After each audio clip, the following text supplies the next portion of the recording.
After undergoing a major surgery, I returned home after a month and was met with a shocking sight. Is this a joke? What is all this mess? The floor was scattered with clothes and trash, and the kitchen had half-eaten containers and cups with soup still inside. Stunned by the sight, I stood frozen, and my husband spoke assertively. I don't care how you do it, just get it cleaned up. Huh? Me? Obviously. You're my wife, so clean it up. You've been neglecting housework for a month, so do something for once. Neglecting? I was just hospitalized. Tonight, I'm having a party to celebrate the success of a meeting. Get drinks and snacks ready. After saying that, my husband locked himself in his room and started playing his favorite game. Even though anger welled up inside me, I felt uncomfortable in such a messy room, especially after being discharged from the hospital. I started cleaning as instructed and began preparing the food. Then the doorbell rang. Yes, huh? When I opened the door, there stood someone surprising. My name is Ashley Kane. I'm 29 years old.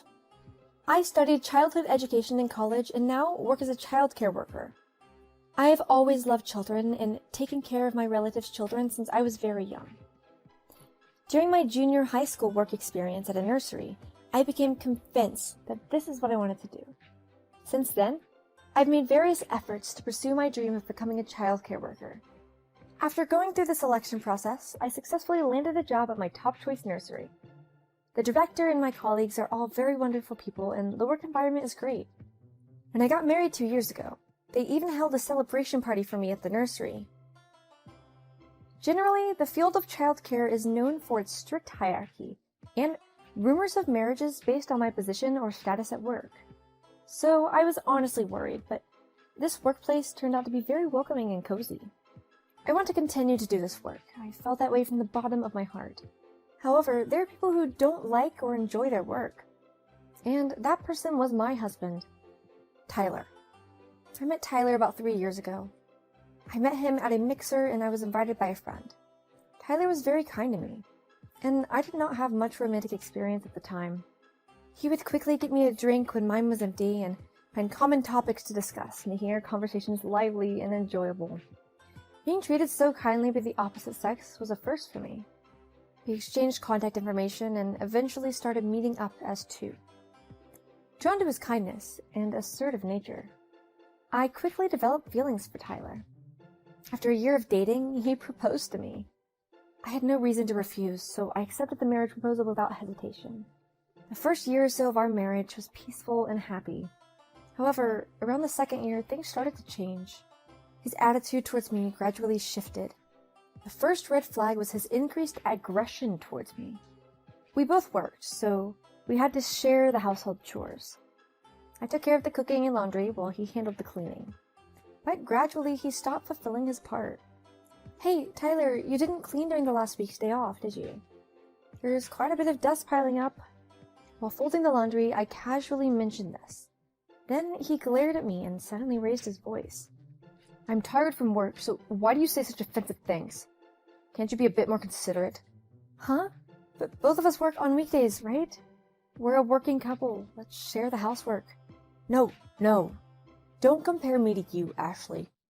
Who just plays with kids at work? I'm dealing with stress and working hard every day under my boss's demands. Just playing with kids? Do you even know what it's like to be a child care worker? We have the responsibility of caring for other people's lives. It's a job with responsibility, you know. Well, it's all about how you put it, because you're just playing around at your job. Your salary must be low, right? It's thanks for me for having a proper job. We can afford our current lifestyle, you know. That's terrible. You can't talk to me like that.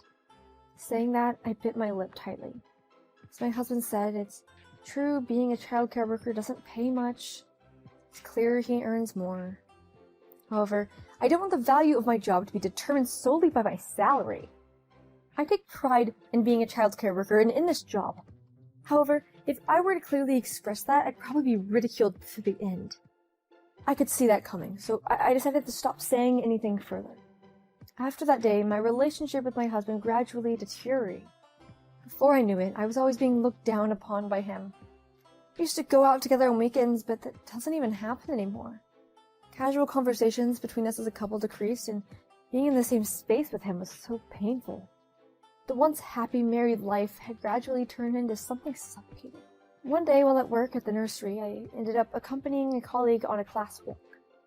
However, during our outing, a car with a driver that was dozing off crashed into the guardrail and plowed through our walking group. Instinctively, my body moved forward, shielding from the children from harm. After experiencing such an intense impact and feeling immense pain, I lost consciousness. How long had I been asleep? As I woke up, I realized I was in the hospital. "Oh, you regained consciousness." The nurse greeted me cheerfully. Why am I here?" The nurse noticed that I had woken up and explained what had happened. At the time, I instinctively protected the children, and the oncoming car directly hit me, causing fractures in my left arm and left leg. The impact from the collision with the car caused serious internal injuries, leading to a major surgery. However, it seems that besides me, no one else suffered serious injuries. It seems that there were a few children with minor scratches, but none of them required hospitalization. Afterward, I heard that a large number of thank you letters arrived at the hospital. I never imagined I would go through such an experience. On the other hand, the fact that I was able to protect the precious children makes me truly proud. When I checked my smartphone, I found a large number of messages and missed calls from my colleagues expressing their concern. However, there was not a single message from my husband. At a time like this, shouldn't you contact the family?" When I asked the nurse, she looked puzzled and responded with a sudden surprise. "Huh? I believe your husband has been notified. Indeed, he hasn't come to the hospital yet, though." "Does that mean you couldn't reach him?" "No, I believe the message was delivered. I haven't heard anything about not being able to get through." "I see. If communication was made, then why would he not come by? Even if he was at work, he should have at least been able to make one call. Could there have been a misunderstanding? Normally, if your family had been in an accident, wouldn't you be worried and at least make one call? Maybe my husband didn't know about my condition. Since I was in a private room, I immediately called my husband. It was already past 6 p.m., and he should be done with work by now. Despite the pain from my injuries, I could hear the ringing from my phone. After a few seconds, my husband answered with a curt, "What?"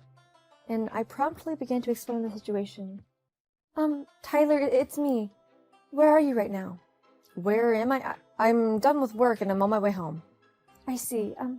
Listen. I'm currently at the hospital. Did you get any messages from me?" "Oh, yeah, I got a call from the hospital around noon. You had an accident, right?" "Huh? You knew?"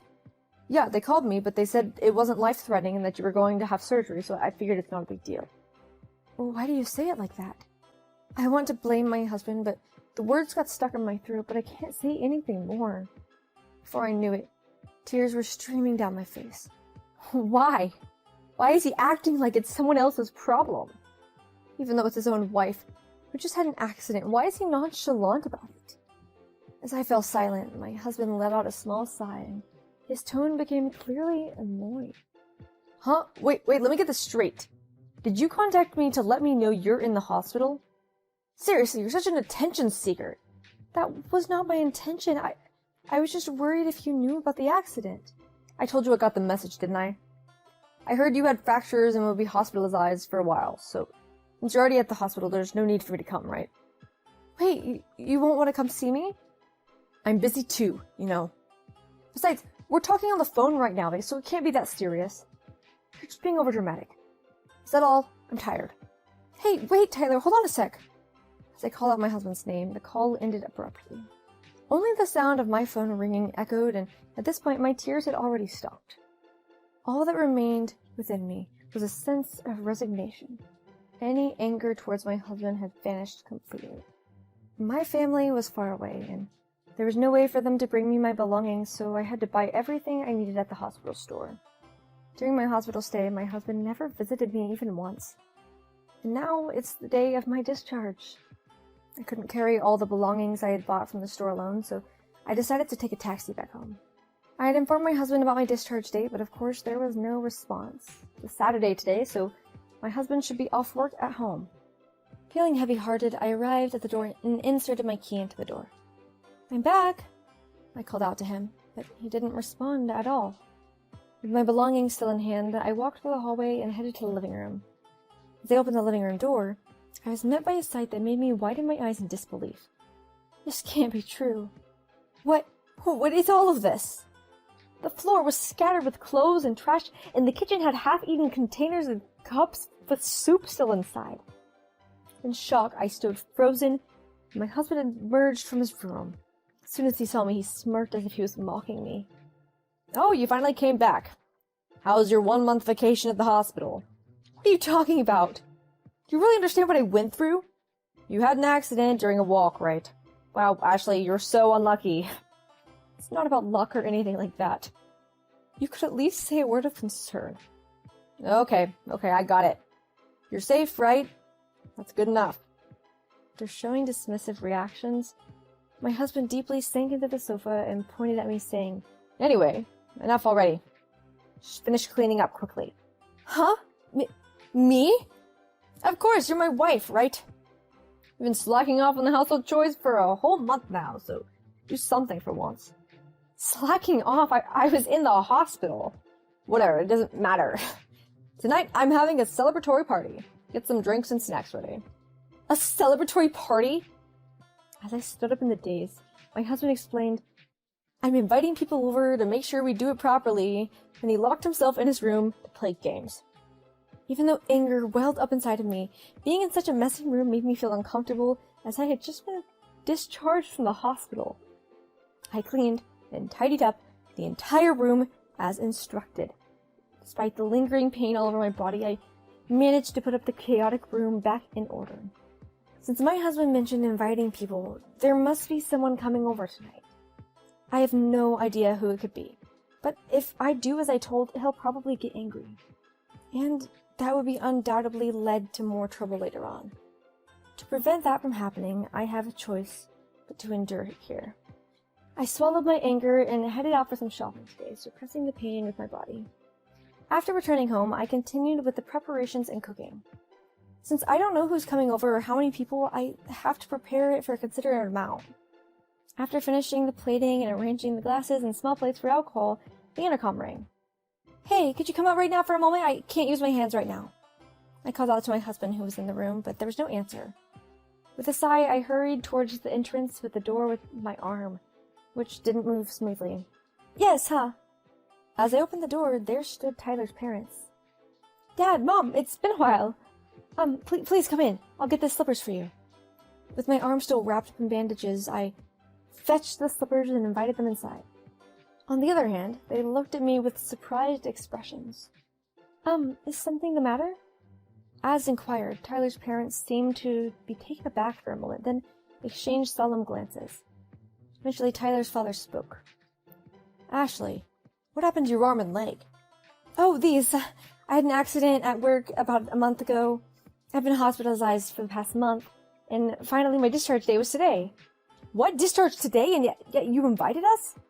"No, it wasn't me who invited you. It was Tyler. I was discharged today, so that was the first time I heard about it." "Huh?" "Tyler told me to get ready for the celebration of my recovery, so I've been preparing everything all by myself until now." "You did that all by yourself in your condition? How's Tyler doing right now?" "Oh, he's in his room playing games." As soon as I saw the anger-filled expressions on my in-laws' faces, I understood everything. My husband truly hadn't cared about me at all. Today, once again, he invited people over just to show his power to make me do all of the household chores in returning from the hospital. Unbelievable, just because I was in the hospital. How far does that have to go to mock and belittle me? I can't bear this anymore. My clenched fist tightened with strength and my body trembled with anger. However, it seemed like my in-laws were even more furious than me. When they entered the house, they went straight towards my husband's room and forcefully opened the door. "Oh, Mom, Dad, you're here. Let's start the party right away then." "A party?" With an angry expression, my father-in-law approached my husband and grabbed him by the collar. "What are you doing? How can you put Ashley, who just got out of the hospital after an accident, through all of this trouble?" "Huh? Why are you so angry? It wasn't a big deal. She's been neglecting household chores for a month, you know. It's only natural for her to make her do the housework." "Stop fooling around. It's a 1-month hospital stay, you know. There's no way it's not a big deal, you idiot son. Do you even realize how despicable you've been? A loser like you. I won't acknowledge you as my son anymore. Don't you dare come back home ever again." Wait a minute. Why would you do that? Hey, Ashley, you agreed to this too, right? Then tell them for me. With a strained expression, my husband sought a help from me. From that statement, I don't even think he realized how much I had suffered. Thinking that, everything suddenly feels so absurd. Hey, please! I forcefully brushed off my husband's hand and placed it on my shoulder. With a determined look, I confronted him head-on. Enough already. How much longer are you going to ignore my feelings? For this past year, you've put me through so much pain. Even hearing about the accident didn't even bother you to even contact me. Continuing to be a family with someone like you is just impossible. Wait, hold on. Even you, Ashley? Are you kidding me? I wouldn't say something in this jest, would I? My love for you has completely faded. Your words just confirmed it. Being with you any longer won't lead to happiness. Now, divorce me and never interfere with my life again! Towards the end, my voice trembled and I ended up shouting. However, it seemed my words had a significant impact on my husband as he slumped down right there. As tears streamed down my face, my in-laws embraced me gently. Later on, I divorced my husband with my in-laws present as witnesses. My in-laws apologized to me multiple times, but I understood that our marital issues were not their fault. In fact, I was genuinely happy they scolded Tyler out of concern for me. Feeling responsible for causing emotional distress, Tyler offered, "At least let me pay you for some compensation." Though I hesitated a bit, I decided to accept it since it was a thoughtful gesture. Although we ended up divorcing, the fact remains that thanks to him, I met wonderful in-laws. It wasn't all painful memories. I realized that after the divorce. With this experience as my nourishment, I believe I can grow as a person. From now on, I want to prioritize my own happiness and strive to enrich both my work and personal life.